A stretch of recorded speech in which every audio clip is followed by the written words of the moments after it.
Mengadili. 1. Menyatakan terdakwa Richard Eliezer Budiang Lumiu terbukti secara sah dan meyakinkan bersalah melakukan tindak pidana turut serta melakukan pembunuhan berencana.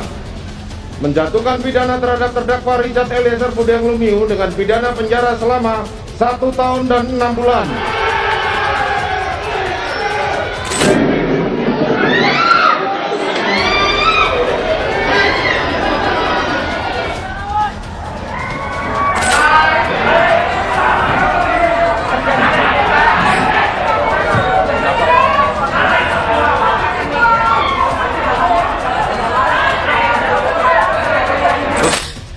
Vonis telah memberikan Richard Eliezer yaitu vonis 1 tahun dan 6 bulan. Biarlah almarhum Yosua melihat dari surganya Tuhan. Eliezer dipakai Tuhan menjadi orang yang bertobat, benar-benar bertobat. Jangan hanya di saat terdesak. Ini perkataan seorang ibu kepada Eliezer dan yang mendukung kita semuanya. Eliezer, pakailah, Tuhan yang menghakimi, Tuhan yang melihat. Allah aku almarhum Yosua yang tidak bisa saya peluk lagi. Biarlah dia bersama Tuhan di sorga. Ya, tentunya kami di luar ekspektasi ya, Mbak Livi. Kami kan tidak muluk-muluk juga tuh kan. Kami berpikir kemarin tuh vonisnya di bawah 5 tahun, tetapi tidak jauh lah angkanya. Tapi ketika membacakan pertimbangan majelis hakim, kami pikir saya pribadi ya, dan bersama teman-teman berpikir bahwa ini kelihatannya vonisnya tinggi. Saya juga gitu, karena ketika pertimbangannya, waduh, pertimbangannya agak-agak berat ya soalnya kemarin pertimbangannya. Tapi kita lihat ini adalah proses hukum dan kita hormati keluarga korban, kita hargai atas kebesaran hati memaafkan Richard Eliezer dan keluarga kan sudah bertemu. Ini merupakan hal yang baik dan menjadi kekuatan untuk Richard Eliezer. Jadi dalam proses ini kan kita melihat bagaimana Richard Eliezer konsisten dan dari buah kejujuran dia itu hakim sangat menghormati dan menghargai. Dalam hal apa? Dalam proses persidangan ini kan Richard Eliezer berkata jujur, dia konsisten ya. Jadi kalau saya lihat di putusan yang kemarin majelis hakim berikan, itu adalah hasil dari kejujuran Richard Eliezer. Oke. Artinya 1 tahun 6 bulan masih mau banding atau udah nggak usah? Kalau dari kami, Mbak Livi dari tim penasihat hukum sudah cukup. Sudah cukup ya. Sudah luar biasa bahkan ya, dari 12 tahun ke 1 tahun 6 bulan ya. Sudah sesuai target dan kita kan ada 2 targetan ya. Awal itu adalah dia lepas atau bebas. Dan target kedua adalah dia divonis di bawah 5 tahun.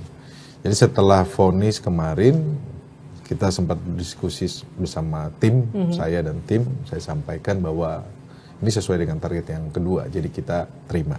Apa yang terekam di ekspresinya Icat ketika pasca di vonis hakim, ketika dia berdiri kan dia langsung nangis ya. Itu mengharu biru banyak masyarakat yang menonton pasti putusan kemarin. Tapi Icat sempat ngomong nggak sih ketika setelah putusan, terus kemudian ngobrol sama Bang Roni? Ya, soal vonis. Kita semuanya terharu ya Mbak Livi, saya juga pun terharu. Abang juga nangis kan kemarin. Saya lihat kemarin waktu keluar dari gedung. Wah, nangis.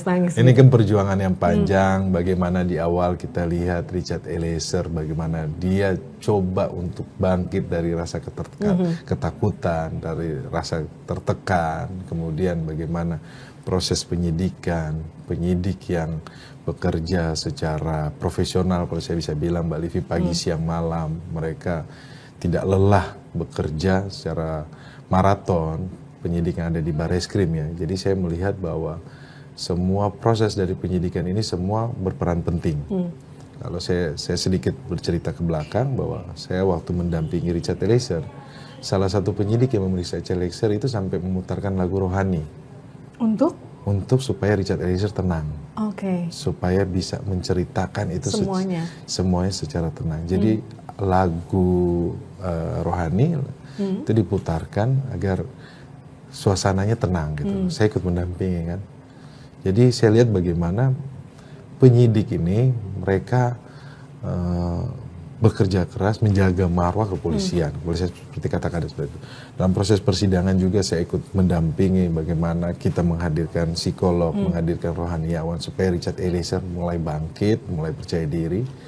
Dan kalau saya lihat memang latar belakang ini anak baik, Mbak Livi. Anak yang patuh dan taat, kemudian hubungannya sama orang itu baik, dia sopan, hubungan sama, kalau saya lihat sama keluarganya, saya lihat bahwa dia sangat hubungannya hangat ya. Oke. Saya mau agak keluar dikit dari soal vonisnya Icat. Saya mau masuk soal personal Abang sebagai lawyer dan juga sebagai Icat sebagai klien. Karena kan kalau saya mengikuti ya, kita ngobrol udah beberapa kali. Dari awal bahkan orang tuanya Icat itu ditempatkan bahkan sampai hari ini di rumah pribadi ya. Iya, di rumah saya. Pribadi.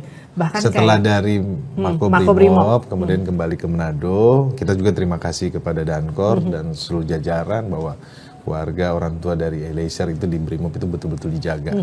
Kemudian waktu kembali ke Manado ada momen mau Natal, jadi kembali lagi ke Jakarta, stay di rumah saya. Iya. Terus kemudian bolak-balik setiap ke Jakarta, stay-nya di tempatnya Bang Roni. Iya.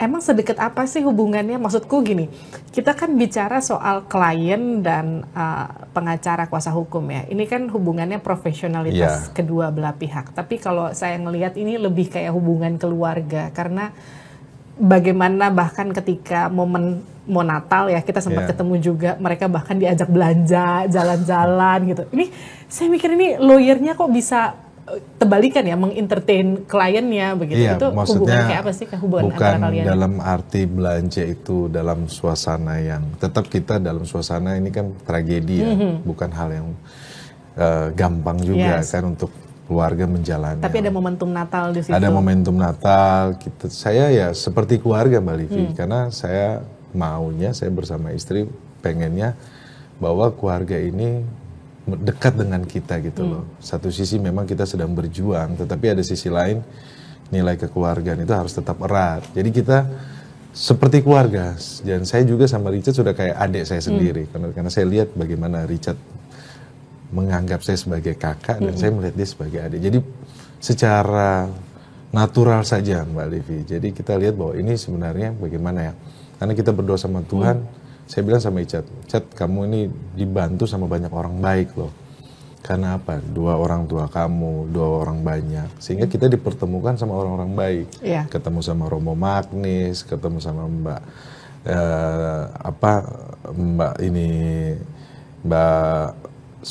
Mas Reza Indragiri, terus Mbak Lisa. Nah, ini merupakan terus Albert Aris, terus ketemu sama teman-teman yang di tim penasihat hukum yang membantu di persidangan. Dan saya lihat bahwa ini adalah proses bagaimana cara Tuhan membantu Richard Eliezer. Karena apa? Karena doa orang banyak. Karena doa orang banyak. Nah, bicara soal doa orang banyak kan saya juga melihat bagaimana respon masyarakat, dukungan masyarakat buat Icat, buat Eliezer.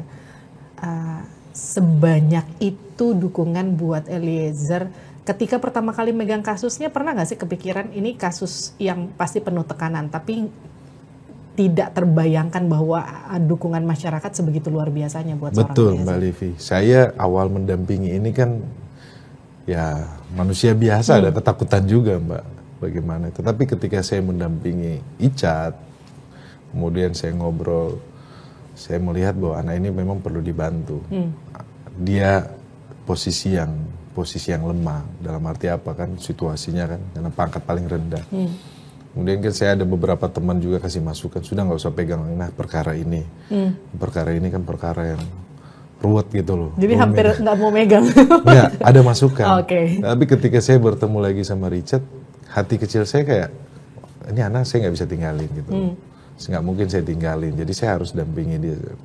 Nah, terus proses interview dengan psikolog, kan psikolog itu Mbak Livi bisa ngelihat kalau ini orang bohong apa enggak kan. Psikolog klinis itu Mbak Lisa. Jadi pas ngobrol sebelum penyidikan berjalan, saya minta Mbak Lisa untuk analisa bahwa apakah Richard ini betul-betul jujur atau tidak. Atau saya ini karena perasaan saya aja. Saya bilang Mbak secara profesional. Kemudian setelah keluar, setelah pemeriksaan, asesmen, saya ngobrol, saya turun nganter beliau turun lewat pakai lift sama Mbak Lisa, terus ngobrol, Mbak ini sebenarnya bagaimana Icat jujur, kamu bantu dia. Ya itu setelah itu mulailah saya bersama rekan saya Roman, itu berdua aja, belum lawyernya, belum setim full ya begini ya. Nah, itu kita dampingi kita bagaimana meyakinkan Richard untuk dia siap menjalani, dan saya lihat bahwa perubahannya dari yang kalau boleh saya katakan Mbak Livi dari minus sebenarnya, dari yang ketakutan, tertekan, terus ngelihat orang aja dia ketakutan gitu loh. Kemudian dari proses itu saya lihat bagaimana dia mulai bangkit. Itu buat saya hal yang baik, dan saya sebagai pengacara profesional, saya belajar banyak dalam kasus ini. Satu sisi adalah tentang advokasi, tentang hukum, tetapi ada sisi lain tentang kemanusiaan. Di sisi kemanusiaan ini yang saya lihat bagaimana seorang anak muda yang dia dalam masalah yang sangat sulit, kemudian dia bagaimana berusaha untuk dia bangkit. Satu sisi dia mikirin keluarganya bagaimana, kemudian kan tunangannya seperti apa. Ada kekhawatiran bahwa nanti ada apa-apa dengan keluarganya. Tetapi ya, sekali lagi Mbak Livi, semuanya proses ini berjalan lancar di tingkat kepolisian. Karena saya lihat waktu itu Polri memang semangatnya satu, bahwa untuk menyelesaikan perkara ini supaya sampai ke persidangan. Kalau kemarin kan pasca putusan kita lihat antusiasme masyarakat pengunjung yang datang ke PN Jaksel itu kan luar biasa, sampai kemudian Icat itu harus dievakuasi sama LPSK sama Jaksa juga ya kemarin itu ya. Itu apa yang terjadi? Memang itu lazim dilakukan nggak sih? Atau memang karena fenomenanya luar biasa aja? Iya, ini fenomena sebenarnya saya bilang. Jadi gerakan masyarakat yang bisa datang ini gerakan sosial, civil society, kalau saya bilang. Mereka bisa datang dengan sukarela, datang untuk mendukung Richard Eliezer. Apalagi ibu-ibu, mak-mak, saya aja ditarik-tarik. Lengan saya juga, saya bilang kok ini mak tangannya kuat juga gitu. Tapi ya ini kami berterima kasih banyak atas dukungan dari semua masyarakat luas, publik yang mendukung, yang datang ke persidangan, yang mendukung melalui sosial media, kemudian tangan-tangan yang kita tidak tahu bahwa ikut juga mendukung proses ini. Ya, saya mewakili keluarga dan Richard Eliezer mengucapkan banyak terima kasih bahwa keadilan itu benar-benar hadir di muka persidangan dan dirasakan oleh keluarga Richard Eliezer, terutama Eliezer. Alhamdulillah, saya tidak tahu mengapa hati saya bergembira dan bersyukur setelah membaca vonis hakim atas Eliezer ini. Karena begini, saya melihat hakim itu punya keberanian. Hakim itu objektif membaca seluruh fakta persidangan dan dibacakan semua. Yang mendukung Eliezer, yang memojokkan Eliezer, semua dibaca. Suara-suara masyarakat didengarkan, rongrongan yang mungkin ada untuk membuat putusan tertentu tidak berpengaruh kepada hakim, sehingga saya lihat putusannya menjadi sangat logis, tentu menurut saya berkemanusiaan, ngerti denyut-denyut kehidupan masyarakat, kemudian progresif juga, sehingga saya melihat para hakim ini adalah hakim-hakim yang bagus di antara banyak hakim yang memang juga bagus kalau tidak menangani kasus-kasus yang biasanya penuh tekanan menjadi tidak bagus. Tapi kalau ini tidak terpengaruh oleh public opinion, tetapi dia memperhatikan public common sense, hakim ini. Oleh sebab itu, konstruksi putusannya sangat bagus, ilmiah, tidak jadul. Banyak loh hakim yang sampai hari ini kalau nulis putusan itu pakai bahasa-bahasa Belanda, strukturnya pakai Belanda. Ini enggak, ini modern, bisa difahami, dan sulit untuk dibantah perspektif yang digunakan. Narasinya modern juga. Oleh sebab itu saya mengucapkan syukur, alhamdulillah. Saya tidak ingin mempengaruhi karena ini pengadilan apakah Eliezer dan yang lain-lain mau naik banding atau apa, tetapi saya melihat putusan hakim ini hebat. Saya bersama masyarakat tentu saja yang selama ini ingin menyuarakan kebenaran tentang kasus ini, berterima kasih kepada hakim, kepada jaksa yang sungguh sangat serius juga, sudah bagus. Soal perbedaan angka tuntutan itu soal tafsir saja. Kepada pengacara juga yang telah membela kliennya dengan penuh profesional, tapi pada akhirnya hakim yang memutuskan. Nah, dukungan ini kan nggak cuma datang dari masyarakat, karena kalau kita lihat dari awal Menko Polhukam Mahfud MD itu kan juga menaruhkan atensi yang cukup besar ya untuk Eliezer, dan ketika kemarin diputus 1 tahun 6 bulan tuh langsung bereaksi positif kan dengan tepuk tangan dengan putusan hakim. Kontra ketika waktu itu dijatuhi tuntutan 12 tahun kan waktu pas dituntut JPU. Ini gimana reaksinya megang kasus yang kita bisa bilang kasusnya seluar biasa ini, sampai kemudian level Menko Polhukam ikut ngasih atensi buat kasusnya ini, jadi pressure nggak sih buat seorang Roni Talapesi? Ya, bagaimana kita bisa meyakinkan publik, Mbak Livi, itu sangat penting ya dalam pembelaan saya, karena memang saya lihat bahwa Richard dia sudah jujur dan dia mau kooperatif, dan jadi saya sebagai pengacara tidak terlalu sulit untuk bagaimana supaya meyakinkan persidangan dan meyakinkan publik, karena dari Richardnya sendiri memang saya lihat bahwa dia mau kooperatif dan dia mau membantu proses persidangan. Ya, sisi lainnya itu Mbak Livi, bahwa saya lihat bahwa ini semua berjalan, kemudian ketika kejujuran Richard Eliezer, kemudian publik ikut mendukung, kemudian dari berbagai pihak ikut mendukung, ini merupakan anugerah Tuhan kalau saya bisa bilang gitu. Mujizat lah. Ini mukjizat. Mujizat. Dari yang kita sampaikan bahwa dari awal Richard Eliezer sendiri keterangannya, kalau dibilang 4 lawan 1, belum lagi tekanan-tekanan yang dari luar. Kemudian bagaimana kita bisa membalikan ini situasi, dengan saya juga pun berdoa ya, tetapi dari tim penasihat hukum ketika salah satu contohnya strategi saya tidak mengajukan eksepsi, kemudian kita periksa saksi-saksi, semuanya saksi-saksi mencabut BAP mengikuti keterangan Richard Eliezer. Nah, ini semua proses akhirnya berjalan baik. Semalam sempat ketemu sama Pak Mahfud ya di program Satu Meja ya. Iya. Sempat ngobrol apa Pak Mahfud setelah akhirnya vonis kan? Bisa ketemu langsung? Iya, kita sebagai yang saya lihat bahwa Prof. Mahfud ini kan sebagai profesor hukum, kalau saya boleh bilang begitu ya. Ya, kami appreciate. Dan beliau tetap monitor sebagai Menko yang bidang hukum ya. Kemudian fokusnya kepada hukum, beliau sangat melihat bahwa ini menjadi perhatian khusus ya dari awal proses ini. Tetapi ini kan menjadi pembelajaran buat kita agar kedepannya tidak terulang seperti ini Mbak Livi, dan juga pun antara bawahan, atasan juga pun menjadi pembelajaran ketika menerima perintah dan jangan salah memberikan perintah. Ini banyak hal yang bisa kita pelajari dalam proses ini, terutama juga pun buat Polri. Betul, itu ngomong-ngomong tadi malam kan juga ngobrol sama Pak Kadif Humas ya. Iya. Pak Kadif Humas, ini ngobrol soal bagaimana nasib Icat ke depannya, itu juga jadi pertanyaan. Kan biasanya kalau yang dipecat itu kan 5 tahun ke atas nih, Icat kan cuma 1 tahun 6 bulan, balik dong Icat jadi polisi. Kan harapannya seperti itu Mbak Livi. Kalau kita lihat bagaimana proses Icat berjuang keras untuk masuk ke polisi.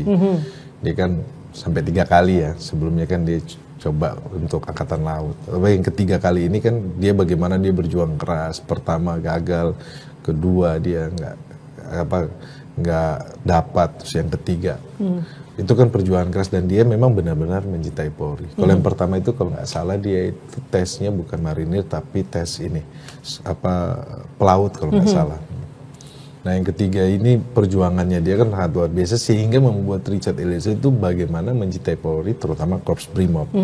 Dan dia selalu membangga-banggakan itu. Kalau saya ngobrol, kita selain ngobrol kasus, kita ngobrol lah soal bagaimana pengalaman, bagi menjadi seorang anggota Brimob, perjuangannya bagaimana. Jadi saya pikir wah, kalau saya juga mungkin tidak gampang ya ketika pendidikan di Batu Kosek dikirimkan ke sana, itu kan pendidikannya tidak gampang gitu. Nah, dasar kecintaan dia terhadap Polri itu terhadap Brimob, kalau saya lihat bahwa ketika proses ini kan kita punya hope, harapan. harapan dari seorang Richard Eliezer adalah kembali ke Polri dan bisa kembali ke Brimob. Itu harapannya. Dan ini justru nggak bikin dia ciut ya, karena kan jangankan buat seorang Richard Eliezer, buat kita aja ngikutin kasusnya ini traumatis sekali pasti.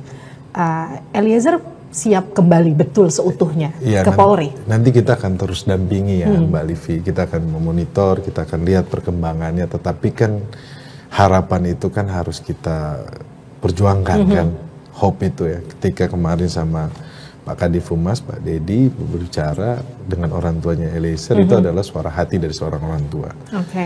Semoga ini didengarkan oleh pimpinan Polri bahwa Richard Eliezer bisa kembali bertugas dan dia bisa kembali mengabdi kepada negara. Kabarnya nunggu sidang etik ya? Yes, kalau yang semalam di satu meja nyampaikan seperti itu. Artinya sidang etiknya akan berjalan setelah selesai masa tahanan 1 tahun 6 bulan atau di... Saya tidak tahu ya masalah teknis internal ya. Tentunya kita akan menunggu dan kita ya berharap Mbak Livi. Tapi segala sesuatunya kan kewenangan dari Polri, dan saya selaku penasihat hukum dari Richard Eliezer, saya yakin bahwa tentunya Polri akan memberikan menjalankan ini dan memberikan sesuai dengan ketentuan dan peraturan yang berlaku. Bapak Ibu Icat justru mendukung Icat kembali jadi polisi atau justru ada khawatir karena lebih baik udahlah nggak usah jadi polisi lagi? Ya, karena Icat kemauannya adalah tetap kembali menjadi anggota Polri, ya tentunya saya, keluarga saya, ya kita dukung Mbak Livi. Ya kan, umur 24 tahun dengan penuh semangat mau bekerja, mengabdi kepada negara, kan kita tidak bisa batasi kan. Tapi ya sambil mengalir aja. Kan ada dukungan sempat ya dari teman-temannya Icat di waktu Polsek ya, betul ya? Iya. Yang sempat datang ke persidangan ya? Iya. Nah itu sempat ngobrol-ngobrol apa tuh sama Icat? Ada nggak sih obrolan mereka sempat bisa ketemu dan ngobrol? Mereka nggak sempat bertemu. Nggak sempat ketemu. Nggak sempat bertemu, tapi Richard tahu bahwa mereka hadir. Saya sampaikan. Itu membuat semangat buat Icat. Semangat buat Icat yang luar biasa. Itu satu angkatannya Richard di di pendidikan di waktu Polsek ya. Brapana Nusantara namanya. Ini kita bicara soal agak menyerempet sedikit soal tekanan dan juga soal input, karena kan kalau kita bicara ini kan kasus ini bikin mau nggak mau bikin keterbelahan di tengah masyarakat, ya nggak sih? Ada yang ngerasa Icat itu nggak salah, ada juga yang ngerasa Icat itu juga salah dan semacamnya gitu. Karena Bung Roni sendiri kan ngelihatnya sebagai kuasa hukum, ada nggak tekanan yang justru mengarahkan ke arah yang lebih baik? Roni ini kurang, ini tambahkan ini kayaknya poin ini kurang untuk meringankan Icat, atau justru sebaliknya? Ya kita tentunya kerja tim ya. Kalau dalam situasi ada yang berpendapat pro kontra silakan saja. Itu kan hak dari setiap orang untuk berbicara ya. Tetapi kan dalam proses ini kan kita kembali kepada persidangan. Dan kemarin putusan majelis hakim yang diketuai oleh Pak Wahyu, anggota majelisnya Pak Ribut dan Pak Morgan, kalau saya lihat itu putusannya luar biasa. Itu bisa menggambarkan seluruh dari proses peristiwa ini loh. Putusan itu jadi putusan yang adil sekali kalau saya bilang. Karena kalau saya lihat kalau putusannya jadi kemarin tuntutan itu jadi nggak berarti gitu karena semuanya. Karena kalau kita lihat kan terkait kayak eksekutor itu ada. Karena saya dari awal saya sampaikan bahwa eksekutor itu tidak ada dalam fakta persidangan. Kemudian yang bilang saksi Icat itu pelaku utama. Fakta persidangan kan Icat bukan pelaku utama. Jadi ya itu yang saya lega sih ngeliatnya. Ya, mungkin orang-orang yang juga ngeliatnya, wow 1 tahun 6 bulan. Terus ngapain kita kemarin deg-degan ya mikirin bakal 12 tahun. Ya, tetapi kan dalam pledoi saya itu dan tim kami sampaikan bahwa terkait dengan tugas dan fungsi dari rekan-rekan jaksa penuntut umum, kami menghargai dan kami menghormati. Ini kan berbeda pandangan. Kalau jaksa penuntut umum punya pandangan tersendiri, tentunya dalam hal ini kan mereka punya kewajiban untuk penuntutan. Kalau saya sebagai pembela tentunya saya punya pandangan yang berbeda. Tetapi kita akan melihat bahwa finalnya kan putusan dari majelis hakim. Oke, Bung Roni ini udah vonis kemarin, udah bisa tidur nyenyak belum? Ya, saya tidur nyenyak. Akhirnya tidur nyenyak. Jadi cerita dong, udah berapa lama tidurnya? Ya, lama sih ya. Ya proses ini kan jalan dari bulan Agustus sampai sekarang kan, ya namanya perkara yang dibilang rumit ya. Ini rumit banget, bukan dibilang rumit, pasti rumit banget ya. Iya, karena kita pembelaannya kan bagaimana saya melakukan strategi pembelaan yang secara maksimal gitu kan. Jadi kita harus mengatur supaya, jadi di tim itu saya sudah atur. Yang nanya ini, jadi kadang-kadang tidak ketebak tim saya. Contohnya ada salah satu tim yang memang saya simpen, saya nggak akan keluarin dia, saya akan simpen sampai agenda persidangan yang ngomong soal senjata. Oke. Karena Jadi dia spesialis senjata. Ya? Itu dia. Dia hobinya senjata. Terus? Ini lucu ini, jadi ceritanya ya kita pas baca BAP soal senjata kita nggak ada yang ngerti. Udah 2 jam berdebat, udah nggak ada yang ngerti, ngomong selongsong, ngomong apa, nggak ada yang ngerti soal balistik. Jadi memang di dalam tim ini unik ya. Jadi salah satu rekan saya ini yang ikut membantu, dia memang lebih mengerti ya tentang senjata. Jadi pemeriksaan tentang balistik itu nggak kita keluarin. Tiba-tiba waktu pemeriksaan balistik baru dia muncul, dia yang lebih banyak bertanya. Jadi strategi-strategi seperti itu yang memang ya saya mengatur ya. Kemudian ada salah satu tim adalah ya cukup senior. Kemudian beliau bergabung di tengah persidangan karena kita sudah lihat bahwa situasi kok kita ini dikepung. Nah, saya sudah tahu, saya mempelajari di tim dari seberang sana bagaimana karakternya. Kemudian ketika berbicara tentang ahli pidana, beliau muncul gitu loh. Tim ini kita munculin. Jadi kita menjaga keseimbangan agar kita juga melihat bagaimana arah pembelaan dari penasihat hukum yang sebelah. Tetapi kan kita strategi saya itu kemarin bertahan sebenarnya. Jadi bukan menyerang. Bukan menyerang. Strateginya adalah bertahan. Oke. Ini kita seperti kalau di bola itu kayak di panzer gitu. Bertahan saja kan. Jadi bukan strateginya kita, karena kita melihat bahwa Richard Eliezer dia sudah konsisten, dia kooperatif, dia mau jujur. Itu yang membuat kami melihat bahwa ya kita juga harus mengikuti bagaimana supaya memperjuangkan klien kita ini secara maksimal. Oke. Bang Roni sempat hilang harapan gak sih waktu pas udah semangat dengan saksi ahli yang kita bisa katakan di persidangan meyakinkan, harusnya nggak cuma meyakinkan hakim tapi juga meyakinkan kita semua soal bagaimana mereka menjelaskan gitu, tapi kemudian tuntutannya 12 tahun itu sempat iya kayak roller coaster. Udah naik turun. Udah tahu, kita juga tahu ini ada undang-undang perlindungan saksi korban, kita sudah mengajukan surat juga kepada jaksa penuntut umum. Kemudian LPSK juga kan sudah memberikan rekomendasi. Kita sudah memohon agar Richard itu dituntut paling rendah dari yang lainnya. Pas Richard dituntut tinggi, tentunya saya juga pun shock ya, drop juga. Jadi ada yang lihat Richard dia. Jadi kita saling menguatkan Bali ini. Jadi nggak cuma di sini lawyernya menguatkan terdakwa juga ikut menguatkan kuasa hukumnya ya. Jadi Richard ini sosok yang sebenarnya dia juga pun figur yang tough ya, tangguh gitu kalau saya lihat.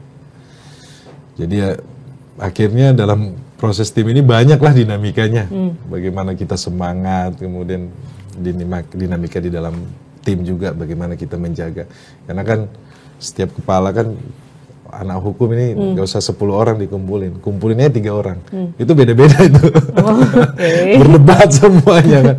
Jadi bagaimana saya sebagai koordinator tim, sebagai ketua tim menjaga tim ini supaya tetap solid gitu loh. Perdebatan-perdebatan yang timbul, diskusi-diskusi yang tajam itu membuat pembelaan kita bisa maksimal. Oke.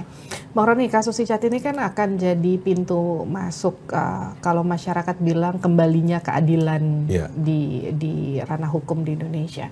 Ini jadi pintu masuk juga bahwa seorang GC itu patut diperhitungkan loh. Betul. Kejujurannya. Kejujuran itu akan berbuah keadilan. Paling tidak ini yang diajarkan dalam persidangan yang dihadirkan oleh Anda dan juga Richard Eliezer.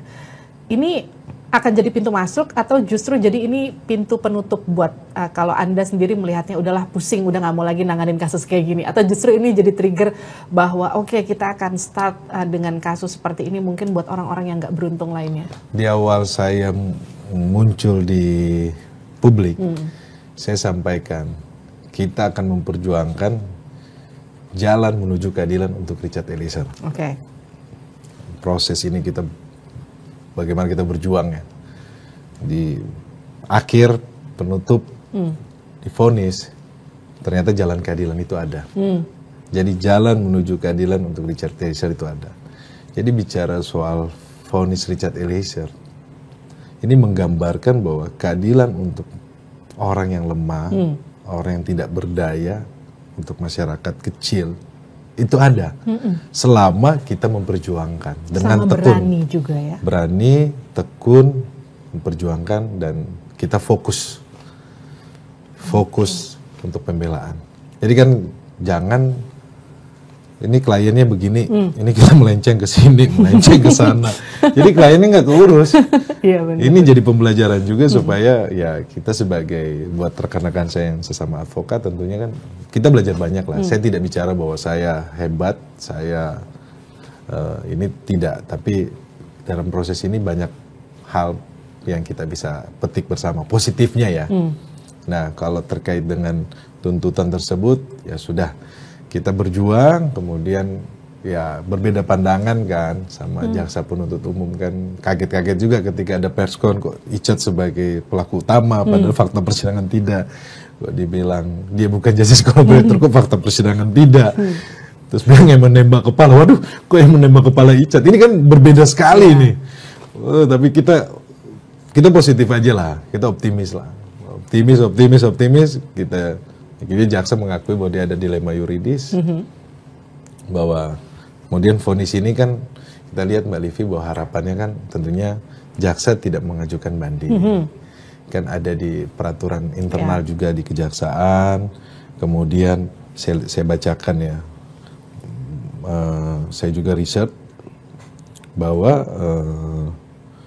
di peraturan kejaksaan itu adalah di dalam Pedoman nomor 24 tahun 2021 penanganan perkara tindak pidana umum ya, di huruf N itu menjelaskan bahwa terkait dengan keadaan bersifat atau pemenuhan rasa keadilan di masyarakat. Jadi jaksa dalam hal melakukan banding, mereka juga akan melihat bahwa bagaimana rasa keadilan yang ada di masyarakat. Ya itu ya, seperti kalau melihat bahwa kejaksaan harus bersikap secara adil, kemudian bagaimana hukum itu tidak hanya tumpul ke atas tapi tajam ke bawah. Ya, di momen ini, momen hukum, momen mental ya, momen peristiwa hukum ini kita mau lihat juga bagaimana sikap dari teman-teman dari jaksa, dan saya yakin mereka akan melihat hal itu, bagaimana rasa keadilan yang ada di masyarakat. Ngomong-ngomong, LPSK tuh masih akan ngelindungin Richard sampai kapan ya? Iya, saya dapat informasi selama proses ini dan kemudian mereka akan mengevaluasi apakah tetap nantinya ada potensi-potensi gangguan, mereka bisa mendampingi terus. Nah, ngomongin potensi gangguan tuh, kalau dulu kan masih sebelum vonis nih, sekarang udah selesai vonis. Beneran nggak ada teror sama sekali? Ya, kita tetap waspada Mbak Livi, dan kita tetap ini bahwa kita percayakan bahwa institusi Polri kan, tadi kalau semalam Mbak Livi bahwa Pak Dedi sudah sampaikan, Pak Kapolri sudah dengan tegas kan menyampaikan bahwa kan tidak ada yang harus bersikap bagaimana menjaga institusi marwah Polri, ya kita percayakan bahwa Richard Eliezer ini kan dia sebagai anak muda yang mau bertobat, mengakui kesalahan, kemudian membantu proses penyidikan ini semua berjalan lancar, semua orang terlibat ya, sehingga proses ini berjalan lancar sampai bisa terbuka seperti ini persidangan, dan kemudian bagaimana kita lihat bahwa citra dari institusi Polri sekarang sudah mulai semakin membaik. Harapan kami kan Polri selalu dipercaya oleh masyarakat. Ini pertanyaan terakhir untuk Anda. Ini sebenarnya di luar konteks Anda posisinya sebagai kuasa hukum. Tapi ini pasti masyarakat juga bertanya-tanya. Karena kan kalau kita lihat Richard Eliezer ini kan yang juga menarik itu bukan cuma seorang kasusnya dia seorang GC, tapi juga soal ada sosok Ling-Lingnya yang kemarin ketika habis tuntutan 12 tahun kemudian dia menyatakan bahwa jangan saya mau minta menunggu, tapi kalau misalnya pun tidak bisa pun tidak dipaksa. Itu kan sempat bikin mengharu biru di tengah masyarakat juga. Dan yang jadi pertanyaan saya nih sekarang vonisnya 1 tahun 6 bulan. Ling-Ling sempat ngomong apa sama Bang Roni? Ya kemarin kan ketemu sama saya, dia bilang terima kasih Bang. Iya terima kasih. Kan saya ketemu sama orang tua juga ucapkan terima kasih. Saya terharu juga bahwa perjuangan kita selama ini dijawab oleh Tuhan gitu kan, melalui orang-orang baik. Saya bilang seperti itu Mbak Livi.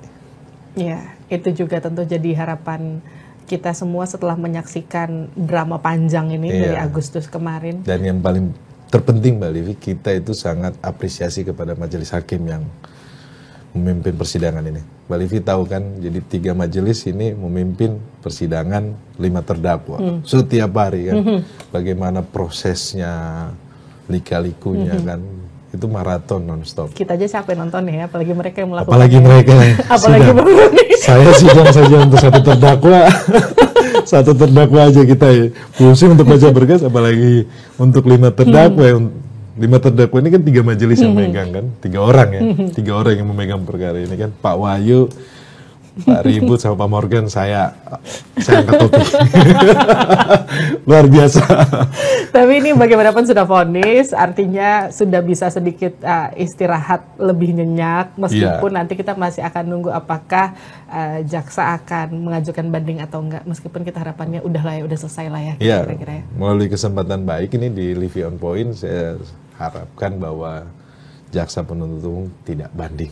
Tidak banding. Ya. Biar semuanya tenang. Kita memohon. Terima kasih.